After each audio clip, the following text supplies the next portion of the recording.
Welcome to the DoubleACS Daily News. Capron Park Zoo has welcomed 2 new yaks to their exhibits. They're now acclimating to their new space, and DoubleACS spoke with Zoo Director John Wright to learn more. The Capron Park Zoo recently acquired 2 young yaks from New Jersey, a farm there that bred them, and they are now acclimating to their new exhibit here at the Capron Park Zoo. They will enhance kind of our wintertime visits because they tolerate all the temperatures, all the ups and downs of temperature fluctuations here in New England. So there'll be a great opportunity for people to come out during even our colder months to see the yaks play around in their exhibit. What we're currently doing is we have a curator position, and her job is to basically look at some of our animals, when they could move to other zoos, how long their life expectancies are, and then kind of plan for the future and trying to figure out what animals can go in what exhibits that we can properly care for and allow them to thrive in those environments. So as we revision kind of our collection plan, we're thinking about where we can place animals, where we can acquire animals, all that will do well here and kind of promote our mission of conservation and education.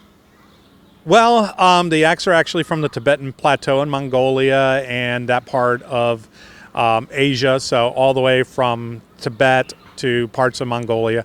There are domestic yaks and there are wild yaks. So the domestics are actually used for wool, meat, milk, things like that, and their temperament's a little bit more easygoing, much like our own dairy cows and whatnot. So, but they do thrive in high altitude, mountainous areas as well. So that's also good for them, which is why they thrive here in the northern New England area because it's a lot cooler in our summer months as well.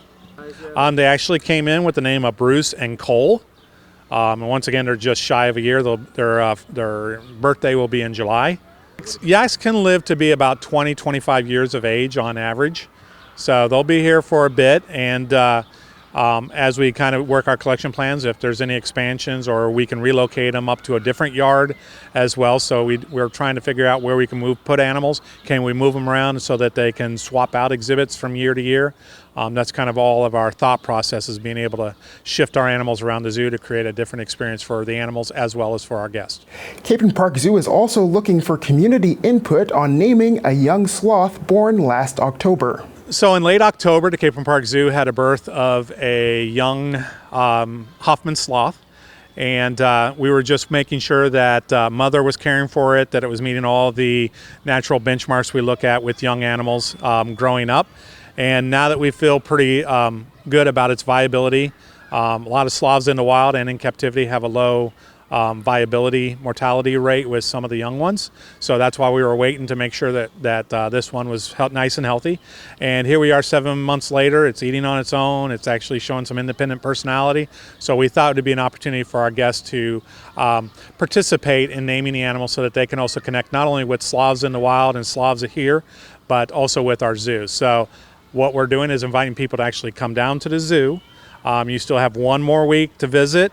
Maybe get inspired by looking at the sloth and then coming up with a creative name. We will pick basically our 4 favorite choices, and then what we will do is we'll put it on Facebook for the general public to vote on. But you have to be here. It's great that you can see the animal to make your suggestion. Then of the name that will win, we'll actually invite that family or that person to visit the zoo to learn a little bit more about the sloth and see what we do to care for that animal and kind of get to know a little bit more with that. So there is incentive to come in and see the animal, but also to win in the naming part of it.